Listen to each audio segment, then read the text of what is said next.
Can you hear me? Yes. Yes. Okay. So as everybody joins, if they can put themselves on mute until they want to say something, that'll help with the background noise. Welcome, everybody. Okay. And just a hint, you can hit the space bar to mute yourself and unmute. Hey, Eve. Hey, Laura, long time no speak.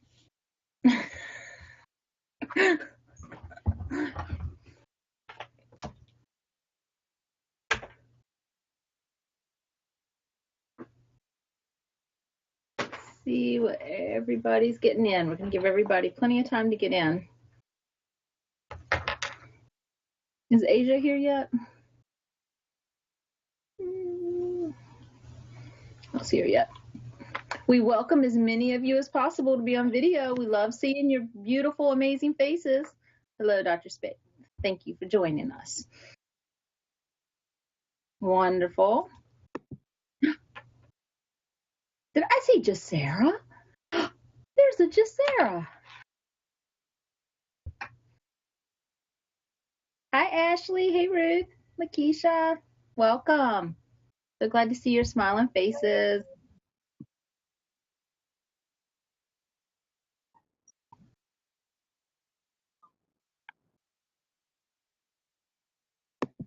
People from all over joining us tonight. It's gonna be a good group.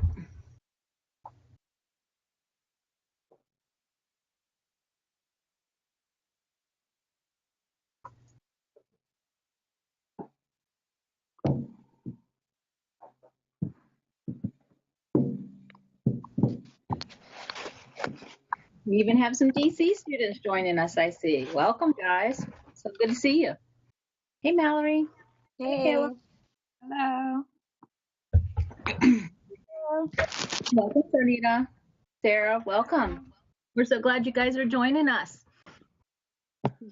Thank you. Thank you. Hey. Hi, everyone. Hi, Sarah. We can hear you. Now we can't. You're muted. Now we can. Huh? Hey, I said- I'm going back on mute. Okay, sounds great. I just like wolfed down pizza, so if I have any on me, just ignore it because I'm like, there was a little bit of an oxymoron. I just left the gym and worked out, and then I came home and ate 3 pieces of pizza. There seemed like to be something really wrong with that combination, but it was the fastest thing I could eat. So.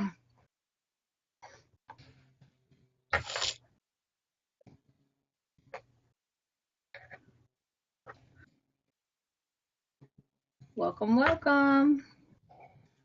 And give everybody a few more minutes to get in. We usually get started right after the hour.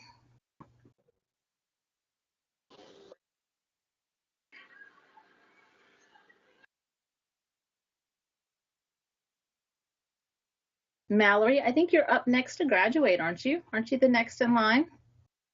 Yeah, I'm graduating with the cohort. Well, I get done in May, but then I'm going to just wait until July and walk. Oh, so you're making my life easier. Does that make sense? Months. That's nice. Yeah. Yeah. But I get to be in internship 2 alone. I'm in internship 1 alone right now. So, but I'm like in the in supervision groups with internship 2 students. So that's nice. I'm glad that they welcomed me into their group. Or else it would have been just me. Yeah. Are you going to be talking to yourself, consulting with yourself? Hello, what do you think? I do that often, actually. All right, we're going to wait just a couple more minutes. Hi, everybody. So excited to see everybody. Hello, Giovanni. I haven't seen you in a while. Nice to see you. Nice to see you as well. Hey, Dr. Stretch.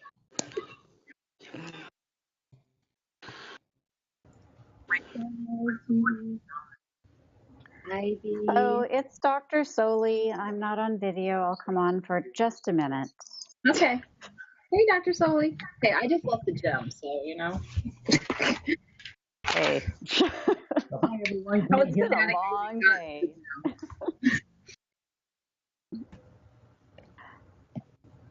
Good to see everybody. She's popping in and saying hi. Hey, Susie. Nice to see you.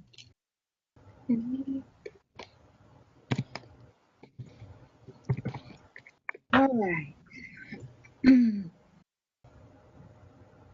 Looking to see what's here. All right, so we're gonna go ahead and get started. Colleen, I don't see Asia, so you might want to reach out to Asia and see what's up, because I know she's reading things. And then in about 1 minute, I'm gonna have the faculty start to introduce themselves.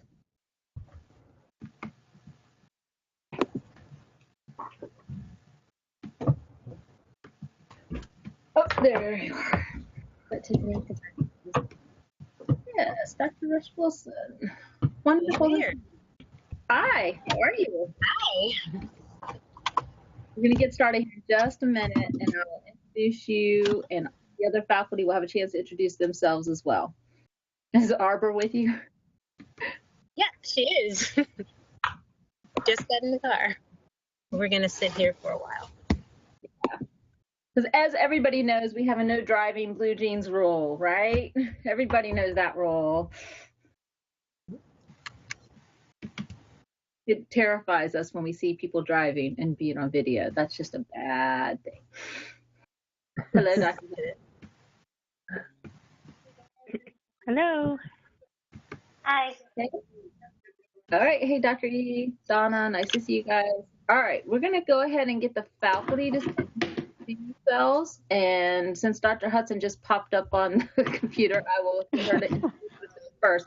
So when you introduce yourself, please introduce yourself. Tell if you have a role, a leadership role that you play in the department. If you could share that as well, that would be helpful for everybody. So Dr. Hudson, start us off. Okay. Hello, everyone. It is good to see you all. Most of you I don't get to see very often, so it's nice to see your face. I am Dr. Danita Hudson, and I am departmental faculty, so I'm full-time faculty with the Chicago School. I also serve as student relations chair, and some of the duties that fall under that for me is the admissions chair. I also oversee the student ambassador program. And I am co-advisor with Dr. Crowley for our student. I don't know, we're still in interest group status, but we submitted our application, so our student interest group. Thank you. I appreciate it. All right, Colleen, you're next on the list, so why don't you introduce yourself? All right, my name is Colleen Malone. I'm your department manager. I'm in the middle of putting my daughter Chloe to bed, so I'm sorry I'm not on camera. Please feel free to reach out to me with any questions, concerns about program, anything internal, external. Just let me know what I can do to help you. All right, thank you. Dr. Crowley. Hi, everyone. I am Dr. Crowley. I am a full-time faculty member here in the department. I work with Dr. Hudson and the student interest group as a co-advisor. I am also the ADP manager, soon to be renamed student mentoring and development program manager, or some variants of that we come up with. But for now it is ADP manager, and I'm also dubbed the CTM liaison expert. So those of you in the fieldwork classes who are working with CTM know that when you have questions and concerns, I'm someone who can help you with that. Thank you, Dr. Crowley. All right, Dr. Foley. Hi, everybody. I am Dr. Lori Soley. It's great to see everybody here. I am the Director for Applied Professional Practice, also known as clinical training here. So I oversee all the clinical aspects of the program, including clinical training at residencies and all your field work. So great to see everybody. Good to be here. Welcome. Thank you. All right, Dr. E, you're up next. Hi, everyone, and sorry that you will not be able to see me on camera because my computer has decided not to let my camera work. So I apologize for that. But I'm happy to be here even if you can't see me. And I am the curriculum lead for our department. So anytime we're building new classes or revising classes or troubleshooting issues in your courses, I'm very involved in trying to get that to be successful. So, and I'm also part of the student engagement committee with Dr. Hudson and in charge of the newsletter. Awesome. So nice to be here. Thank you, thank you. Dr. Spaeth, you're next. Hi, everyone. Dr. Spaeth. I am brand new to the online CMHC department as of fall 1, and it already feels like I've been here for years in the best possible way. I want to say that I'm really delighted to see some faces of students that I had in fall 1 and never really got to interact with live. So it's great to kind of see you here and really literally put a face to the name. So just a little bit about me. I've actually been a faculty at the Chicago School for about 14 years, and I'm an alum of the school as well. So I'm all about the Chicago School and really delighted to be spending time now with you all. My big interests are trauma and spirituality and existential humanistic therapy and counseling approaches. So anyway, glad to be here. Thank you, Dr. Spaeth. All right, Dr. Harris. Good evening. I am relatively new, and it does also seem like I have been here a long time. I am full-time faculty, and I am excited to join you guys once again. And I am working with the Virtual Clinical Training Center, and excited to join you guys tonight. Thanks. Thank you, Dr. Harris. And then we have our newest faculty member who holds a special role in our program that I'd like to introduce all of you to, some of you for the first time. And that's Dr. Tiffany Rush Wilson, who is going to be joining us, or has joined us actually, as the associate chair. So she's going to be working right alongside of me, and there's nobody happier about that addition to the faculty than me, because I'm ecstatic to finally have some help. Not that everybody hasn't been helping, but she's in the official role to really pick up some of the pieces and help me kind of respond to your emails faster, which is going to be really helpful and awesome. So I want to welcome Dr. Rush Wilson. So if she'll join us on camera, just speak, Tiffany, it should bring you up. Yep, I'm right here. So I am as happy, I think, as you are to be in this role. So thank you for having me. And I am sitting here in my car in Toronto, and I kind of live between Toronto and Cleveland, Ohio, go back and forth. And research interests for me are eating disorders and multicultural disciplines in counseling and mental health. But I'm really looking forward to working with all of you, meeting you, and starting something new after being in my last job for 13 years. So everything is brand new for me over these last 2 weeks. She hasn't run screaming yet, so we're in good shape. Yay! So that's awesome. We're excited to have you. Thank you. All right, and then let me see. I'm going to try to do this justice, but please forgive me I don't, because I'm just going to acknowledge we have some graduate assistants on the line. I believe Asia is on the line. Asia Mack is on the line, Vienna. And then Laura Pilcher. You can wave, Laura, because you're on camera right now. Jacera is a former GA. Jacera can wave. Mallory is also been in the GA position. I'm trying to scan the list and see if I'm forgetting anybody. Jacera, Justina, pop on camera, say hi, because you are one of our GAs as well. Justina is somewhere in there. Let's see. Whoops. I think that's it. Okay. Did I miss anybody who's a GA or been in a GA role? GAs are critical to the functioning of our department. They are graduate assistants, and we couldn't run the program without them. We depend on them heavily. So we're very excited to have them and hope to build our GA program back up. We lost some funding from Department of Ed this year and had to cut back a little bit, but we're looking forward to building that program back up. So with that, I just want to give you guys some kind of notices and quick updates that I'd like everybody to chip in and help with. First of all, I guess I should introduce myself because some of you don't know who I am. I'm Dr. L.A. Stretch. I am the chair of the department. I've been the chair since April of 2014.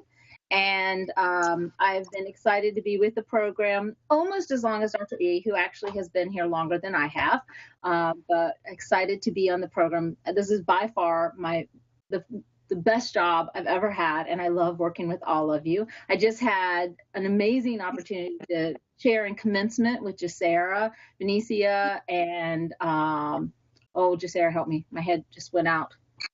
Melissa. Yeah, Melissa. And so I'll be posting some of those pictures for everybody. It was an amazing, beautiful day in DC. They were just absolutely gorgeous as they crossed the stage. We're so proud of them. So congratulations to the three of you.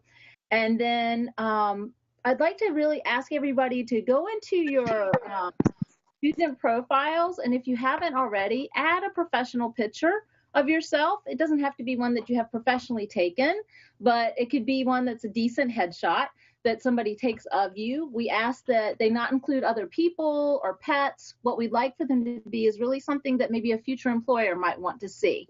So make sure that you are wearing appropriate clothing, that it is professional attire. It doesn't have to be suit and tie.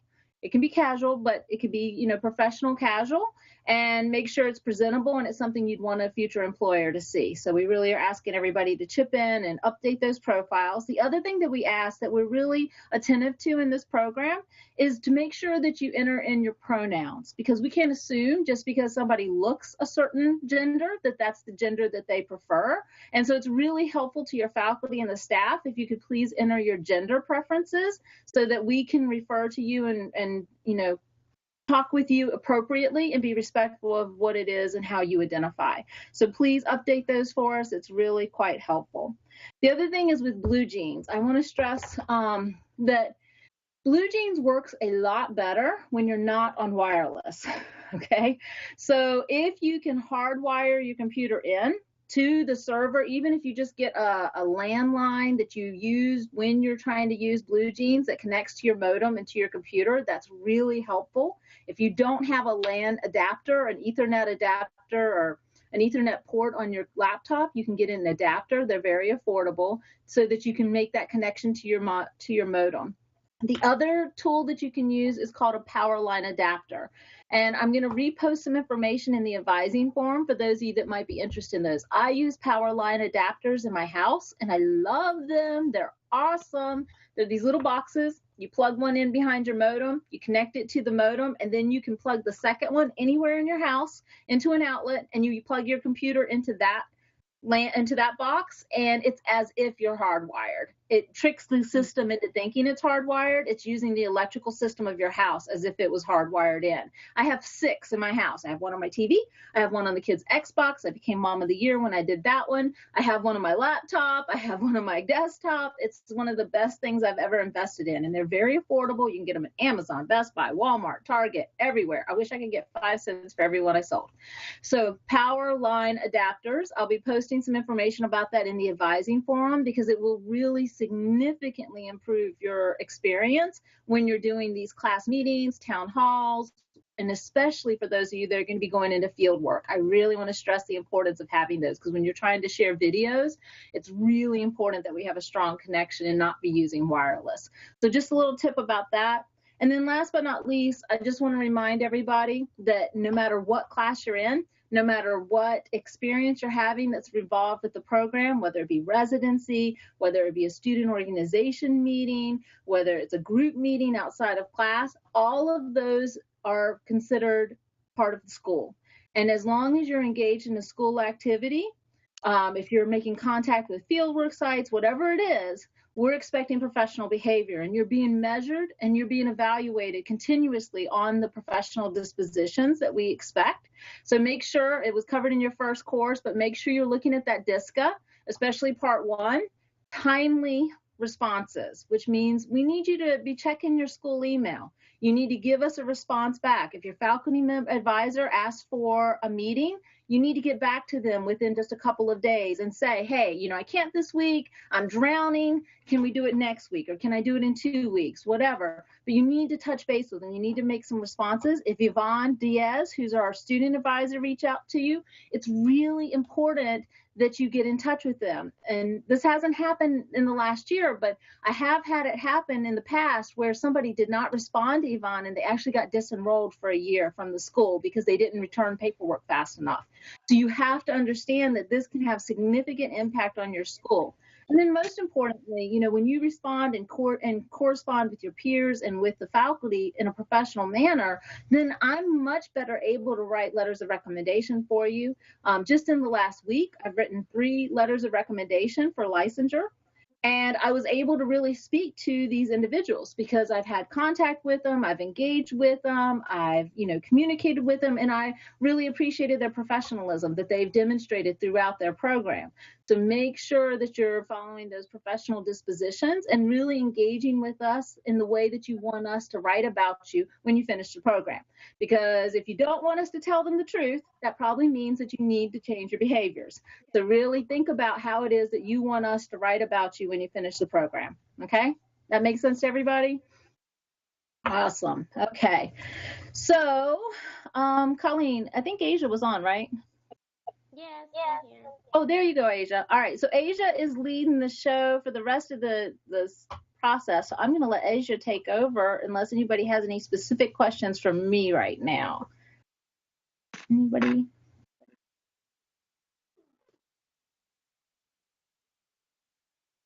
All right. I'll be monitoring the chat. So if anybody has any questions, let me know.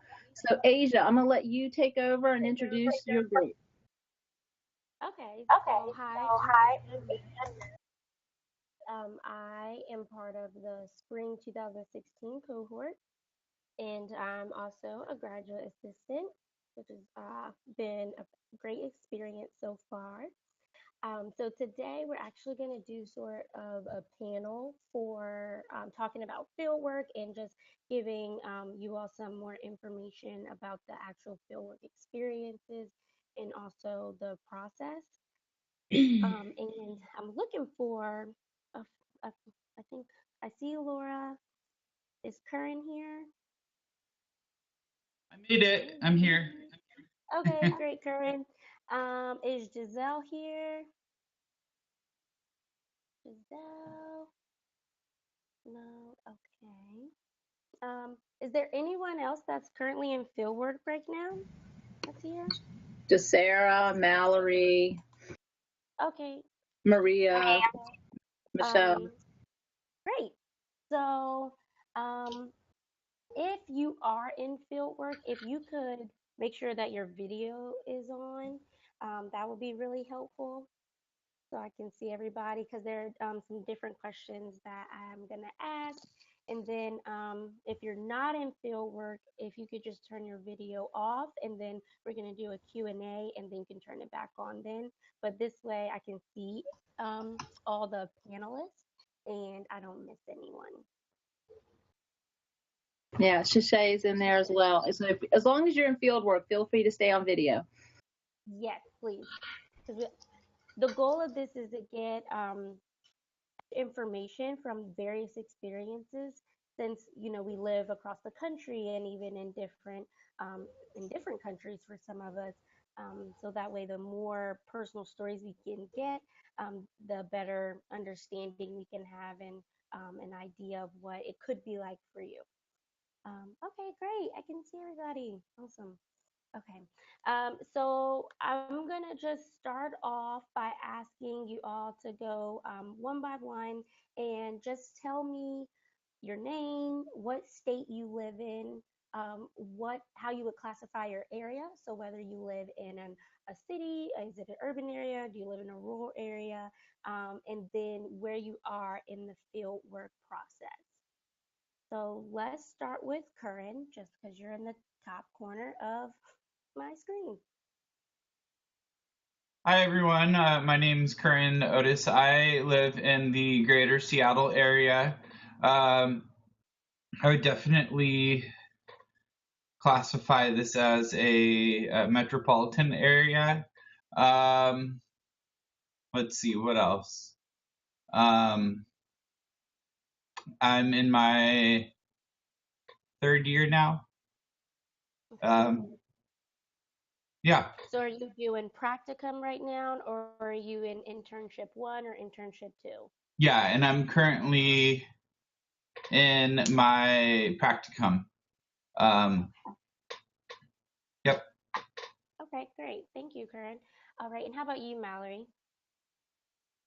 I also live in, oh, I'm Mallory, by the way. I also live in the Seattle area. I would agree with Curran. It's pretty metropolitan here. I think the biggest demographic that I work with is homeless or near homeless people looking for services. I work in a community mental health, or I intern in a community mental health center. And so that's kind of been like an overwhelming need in our area is chronic homelessness.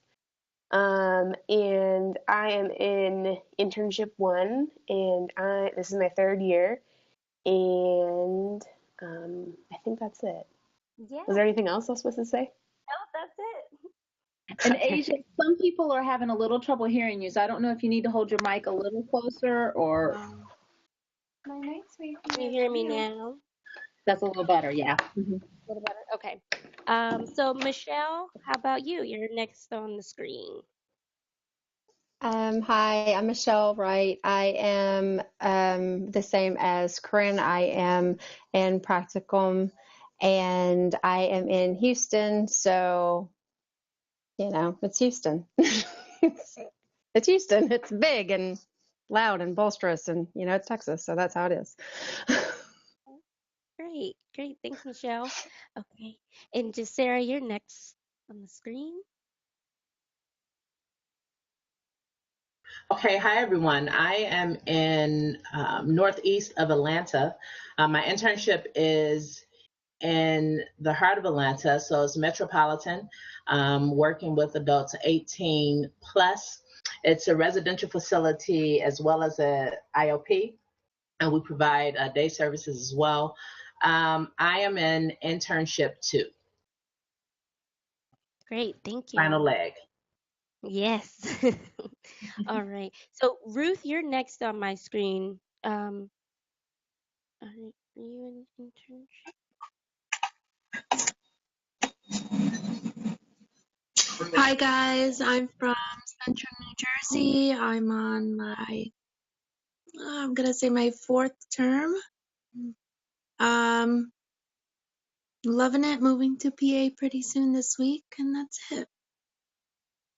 Okay, thank you. Nice to meet you. Nice to meet you too. Thanks. All right, Maria, you are next. Hi, everybody. My name is Maria, and right now I'm living in San Antonio, Texas. I am practicum 1, and I'm at the San Antonio Recovery Center. So I also work in a residential and a IOP center for those that are dealing with substance abuse. Okay, great. Thank you. All right, and how about you, Donna?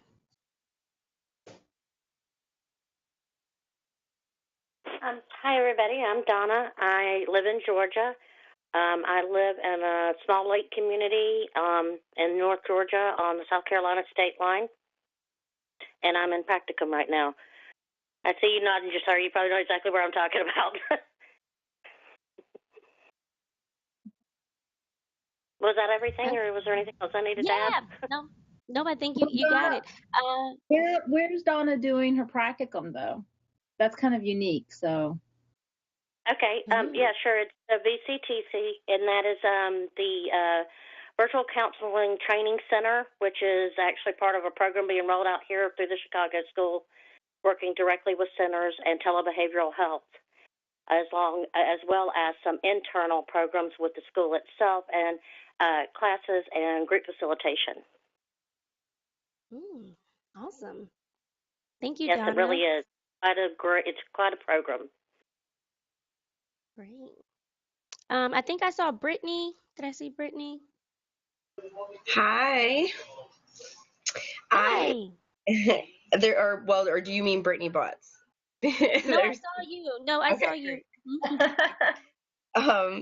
I am Brittany Bess, and I am in practicum. I am completing practicum at.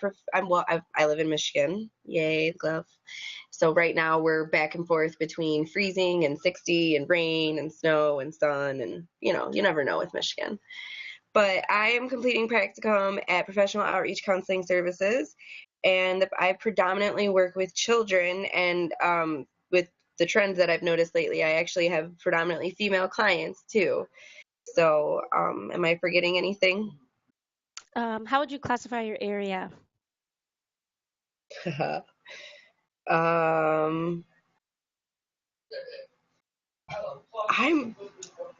I guess I would go with, I'd go with like a metropolitan type area. Okay. All right. And Shashite? Hi everyone, my name is Tashite and I am in practicum and I live in East Point, Georgia, right outside of Atlanta. My site is in a metropolitan area, ages 18 and up, inpatient, outpatient, and residential. Mostly dealing with bipolar disorder, major depressive disorder, schizophrenia, and I in fall two practicum. And I would say my area is kind of metropolitan-ish, I guess, where I live, kind of. Okay. Thank you. And Laura? Hi, I'm Laura Pilcher, and I am also in practicum. I live in Pinehurst, North Carolina, which is a smaller town, but my practicum site is in Raleigh, North Carolina, which is about an hour and 15-20 minutes north of me, which is our, capital city, metropolitan, large area. I work in my internship site is public mental health. So we serve primarily clients who are struggling with a substance abuse disorder or a comorbid disorder, so substance abuse and another mental health diagnosis. And I work as their DBT intern. Great. Thank you. Did I miss anyone else that's in practicum or internship right now? No? Okay, great. So I have a few questions that I want to ask you all in order to help some of our fellow peers that are going to be getting ready for field work. And so my first question is, what did you personally do to logistically prepare for field work?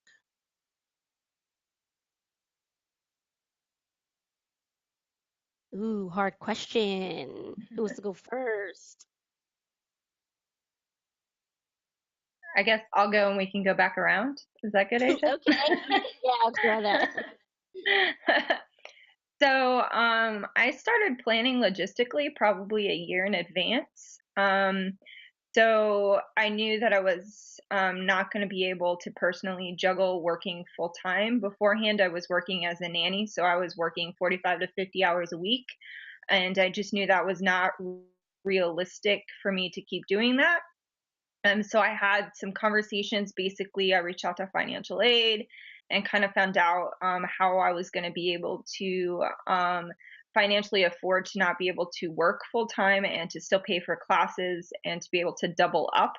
Because at one point, I'm currently taking my practicum class, which I had to pay for, and then also I'm currently taking substance abuse, and last year I took child and adolescent. So I had to pay for the practicum class and then also those two classes.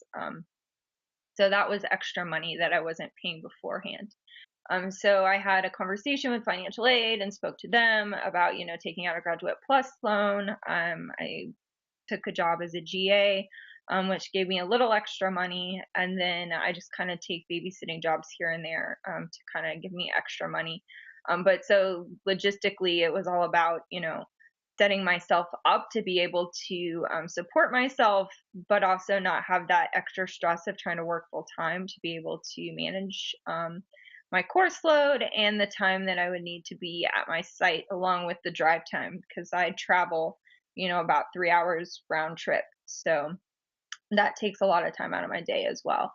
Also, I guess logistically, the planning part, I started looking for my site and reaching out to different sites and brushing up my resume and sending my resume out to different places a good 6 months beforehand, 7 months beforehand. I know everybody's supposed to start a little earlier than that. My cohort didn't get as much time as everybody else should have, so I felt we were a little more rushed, but I really didn't have trouble locating a site. Okay, great. So, did anybody? Oh, sorry. Go ahead, Sarah. No. I didn't know if you were going to ask her a question. Go ahead. Oh no, I was just gonna say, did anybody prepare differently for the logistical part, like finding a site, that sort of thing, finances? Well, the only thing that I think that I would add to what Laura did, my story is very similar, except for I had to decide early on, and I started my process probably a year into the program, thinking about where I wanted to practice, because I knew where I was at the time wasn't where I wanted to practice. So that was a huge part of trying to figure out where I was going to do practicum, where I was going to live. And so I started my process probably a year. Residency one, I remember having the conversation about field work and where I would be. So I took the steps similarly to Laura, except for about a year out, I started working on my CV, my resume. I took out a Graduate Plus loan, but in addition to that, I began to pursue other financial means. I pursued an online fellowship and was awarded a fellowship to help with the financial piece. And then I had to move. I think it's easier to move before you start your field work. So I ended my job in December of 2016. And then I moved strategically in January to Atlanta to begin my field work. I also kept a log of sites that I was interested in. At the time, I was in Missouri as well, so Missouri and Georgia, I was back and forth until I made my final decision. But I kept a log, kept in contact, and created also a cover letter, introductory letter to that as well to help me out. So that was and a really good video. I saw your video. My video. Thank you. I did do a video. I did a video too, right? Awesome. Okay. Great. Does anybody have anything that's strikingly different from what Laura and Jacera did? Can I add something? Sure. I just wanted to kind of just talk about how there were meetings that were held that kind of went over field work and practicum and internship and the timeline for when you would need things, and that really added on to the process and preparing for what needed to be done and when it needed to be done, and kind of getting more aware of what that process would look like. And those meetings were very beneficial. So I just wanted to add that. Great, thank you. One thing that I thought about was, did anybody do anything specifically to prepare for the interview process?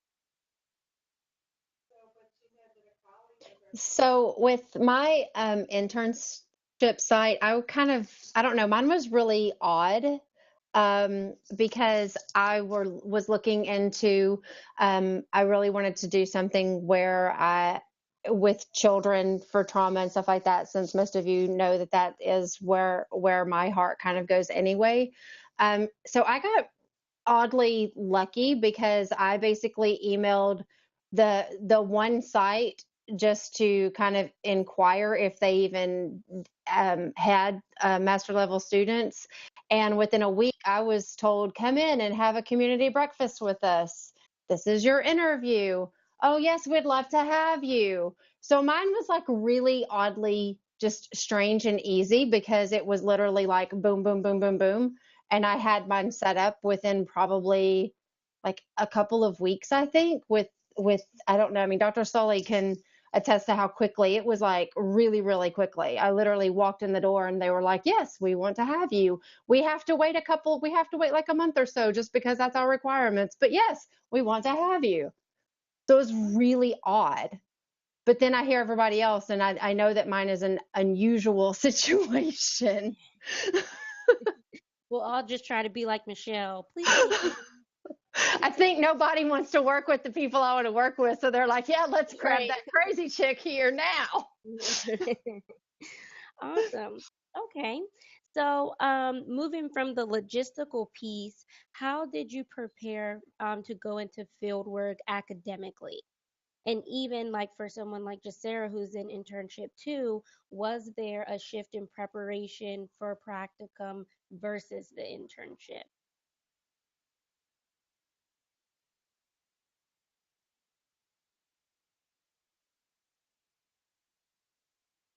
So some of you saw these questions before. Most of you didn't. So I know it's kind of like, oh my God, what did I do? I guess I'll go again. Yeah, Laura got to see the questions beforehand, so prepared. So I guess academically for me, I made the decision to push my practicum, when I started practicum, out a term or a whole semester. So technically I should have been with Mallory in internship 1, and I chose to not double up as much as I probably should have. So I ended up putting most of my classes in with my practicum, which now I wish looking back, I wish I would have spread them out a little further, but I was thinking practicum would be less stressful, and that was not the case. So, but I did push it out, my time I just wasn't ready. So academically, I pushed my practicum out and decided to start a little later than what I was targeted for, which I don't regret that decision at all. I think that was the best for me at the time, and helped me, take finish up some of those required classes and not have to feel so pressured. Awesome.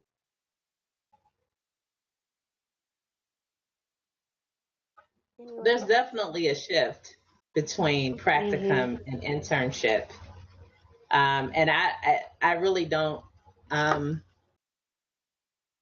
I can say is it's important that you're organized, and whatever your organization looks like, if it's a chaotic organization, whatever it is for you, but that you're organized and that you're focused, because especially people who continue to work as well, it is absolutely no joke the tremendous amount of pressure that comes with practicum and internship, because there's a learning curve, and then if you're taking a class, then there's the expectation, with your course, and being focused is very important. And I liken my fieldwork experience as being in the bend of the curve, where all I could see was trees, and although I knew I was near the finish line, I couldn't see it. But in that moment, and in those moments, I had to continue to press through it. And part of that pressing through is being organized and focused. Self-care is very important, and it has to be a priority. It's not even an option. It has to become a priority, because things shift. Responsibility, their expectation at the site for you to know things, it's amazing what happens. And you suddenly become a therapist for real. You become a therapist. And that's the expectation. And there's a level of maturity and responsibility that comes with that. And so you have to be focused and organized and remember self-care. So there's a definite shift. You're not a baby anymore. Yeah. Do you find that there are certain things where you go back and you're like, I need to study this so I can be prepared when I go in tomorrow for, these clients? Yes and no. I ended up, yes, but I ended up working with psychosis patients, schizophrenia, and the basic counseling skills that often, we went over in residency 1 and 2 wasn't necessarily and isn't necessarily applicable to that population. So learning how to have sessions with people who are having delusions and hallucinations in the middle of session was as if I was starting all over again and re-educating myself. So there is a major focus that you have to come into fieldwork with. It's not a game. Yeah. And for me, I chose a very specific internship. So because I chose to take on a DBT internship, it's basically like I'm taking a third class. So I have a completely different course book and a workbook I was handed on the first day of my internship. So I literally have to study before my group therapy sessions, especially if I'm teaching the new skill that we're working on for DBT. And so as facilitator or co-facilitator, I alternate with my clinician. So one week I may be reviewing the homework and the next week I may be teaching the group the new skill we're working on. And so if I'm teaching the new skill, I probably have a good chapter worth of reading to make sure that I'm teaching it right and I'm approaching it, in the right manner. And so I'm basically learning very detailed DBT. So I'm basically, it's like a whole nother class. And then also with the demands of my site as well, we have DBT team meetings that are about 2 hours once a week. And part of that responsibility is we take turns teaching didactics, so different competencies that we have. And so this week I'm teaching on basically a Trans 101 didactic. And so that's like a whole presentation that I have to prepare, 30, 45 minutes worth of, teaching competency, working with transgender population.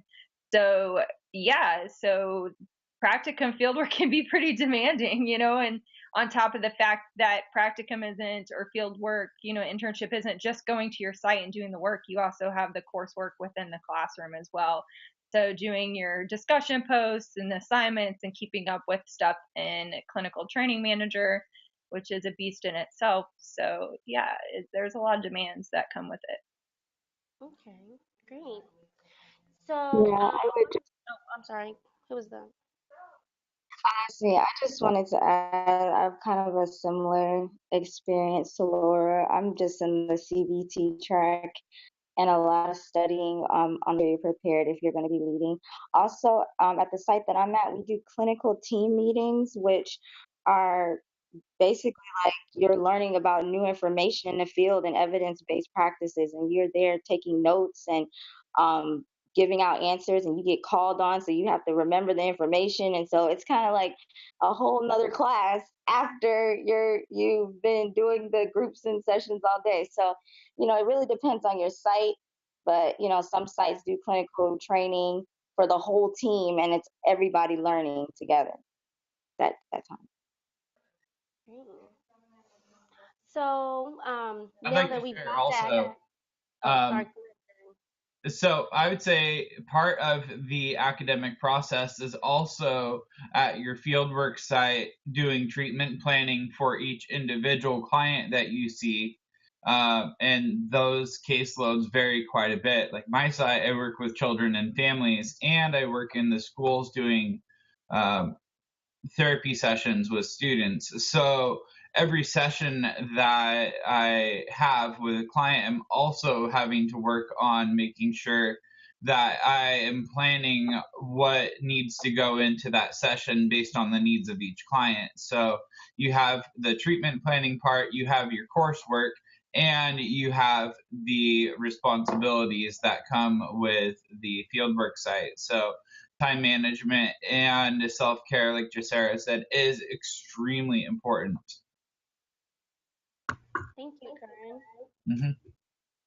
So I want to, now that we've got that fieldwork cloud over top of our head, I'm going to add a little sunshine. I want everybody to go and tell us one victory that you've had in your fieldwork. And it could be a personal victory, or it could be a victory that you feel like you had with a client, or even with someone that works with you at the site. So we'll just go around. So that means, let's see, I'll start with somebody else first. I'll start with Brittany first. I had a gut feeling you were going to pick me. I really did. fair. So like an accomplishment, that's what we're. Yeah, just was something that you would consider a victory within your fieldwork experience. So it actually, like, it kind of happened today, but it's been happening over the course of fieldwork. So today I got a new client, she a little girl, and as she was walking out, I heard her say to her guardian, "I really like her." And it's such a small phrase, but I don't know, it means so much. There was a client I did an intake for, and the mom had asked, like, can she have you? And I was like, oh, I don't know right now, we have to look at scheduling, yada yada yada. So we ended up referring her to a different therapist. Well, after like 2 weeks, they ended up calling in and were like, we want Brittany. And I'm like, oh, like, it just feels good to know that, like, I'm connecting with people and I'm connecting with these kids, and I really feel like that's a victory for me. So Yeah, that's definitely a victory.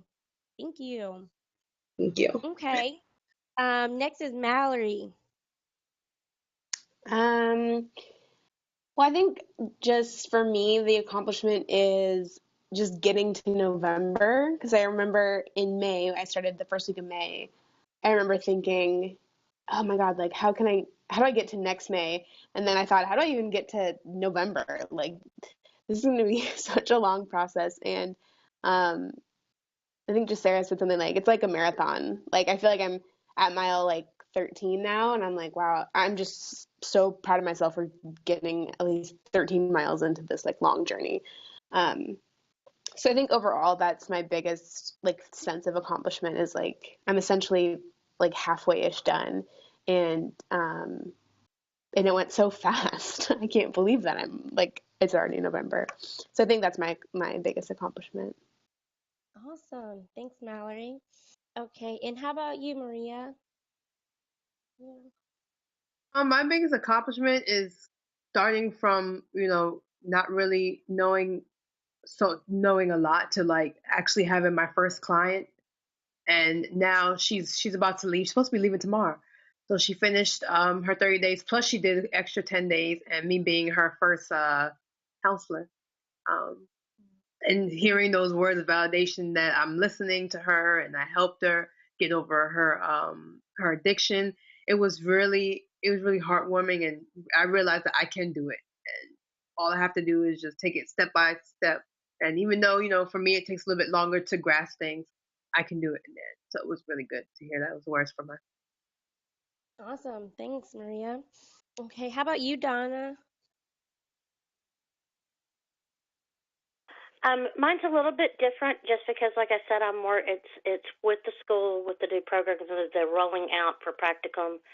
But one of the things I really like was getting to do the group facilitation, which goes to my direct hours. We just started that program, and it's as helpful for the class as it's being implemented in as it is for us facilitating them. So I enjoyed that process the other day, and that was a pretty big accomplishment for me. I felt very connected both with the school and with my progress as far as going towards being a counselor. Great. Thank you, Donna. All right. How about you, Michelle? Well, actually, for practicum, I am with Donna because my internship site, I had kind of a choice. My internship site only takes interns because of the clientele that they work with, because they work pretty much exclusively with trauma and human trafficking. They would only take internship. You can't be in practicum and go there. So it was either give up my site and find some place that did everything, or luckily, I was able to get into this program with the online parts of it, so that I could keep the site that I wanted. So ours is a little bit different. We get to work a lot with students. We get to, which is a lot of fun, especially when we get to work with the students that aren't like all the way up into, that aren't like in our own cohort and stuff like that. So that's a lot of fun because we can impart what little wisdom we have thus far. But now I will say this though, ow, these earphones, sorry. One thing that happened to me about a week ago, which I talked to my practicum supervisor, Dr. Harris, about, I was kind of surprisingly, actually, I just so happened to be talking with our one of the county probation officer, the head of the probation department, and he just started kind of talking to me about a client that they had, because they are trying to make it where any client that's in probation here in Harris County and in Fort Bend County, if they seem to have any kind of mental illness, they are trying to find them counseling so that they can fix the, I can't say the word, recidiv. Y'all know the word. Yes. That one. I can't say it. It doesn't work. But you guys know. So they're trying to work on that in this part of Texas. And he started talking to me just about one particular client, asking me like places that around that worked with trauma and all of this kind of stuff. And then he said, when do you graduate? Because I'd love to hire you as a consult. And I was like, I still have a while, but you take my number and give me a call. Awesome. Well, that's definitely a victory, making So I connections. thought that was really cool. And I like that the counties are looking at that, because I feel like that's an important thing that could hopefully maybe catch on in other places of the country. Yeah, definitely. Okay, thanks, Michelle. How about you, Laura?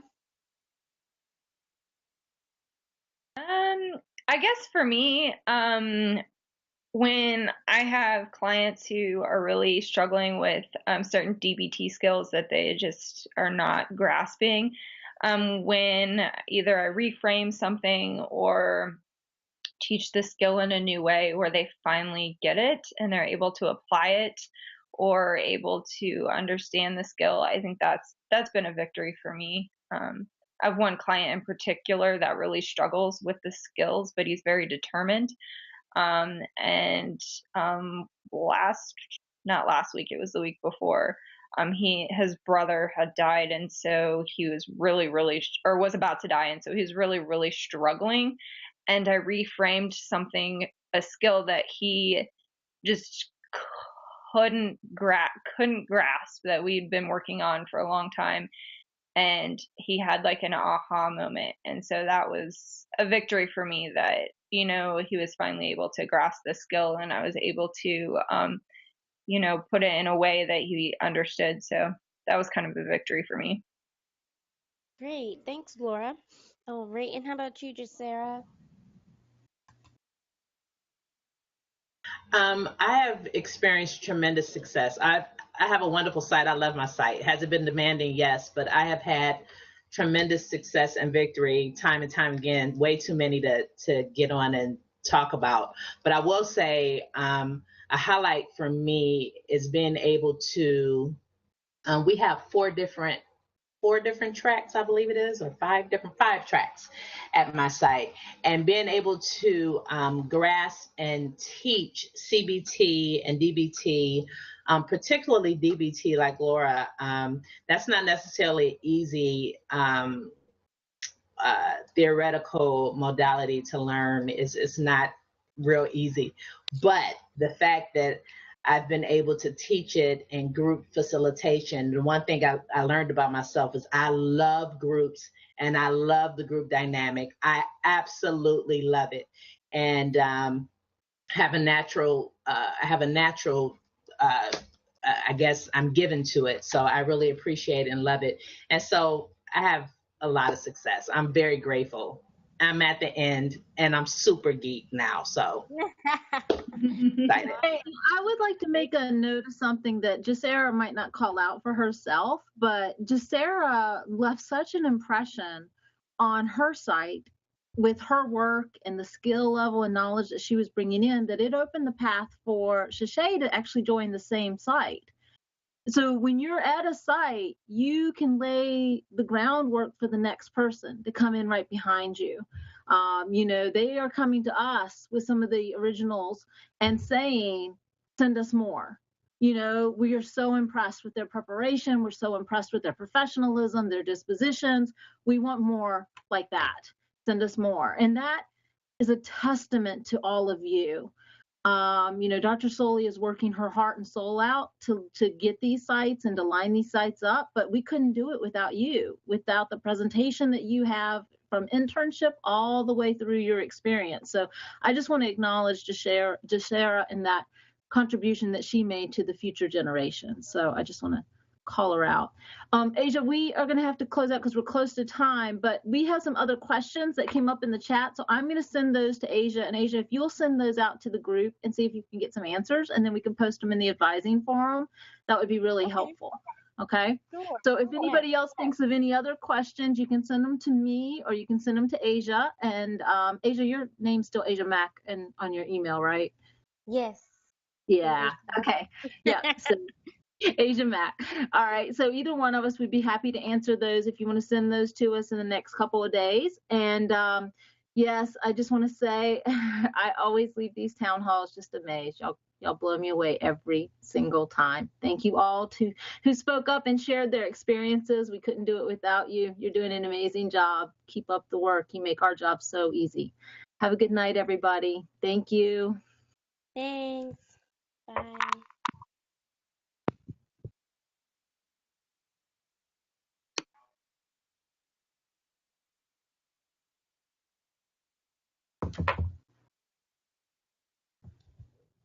Great job.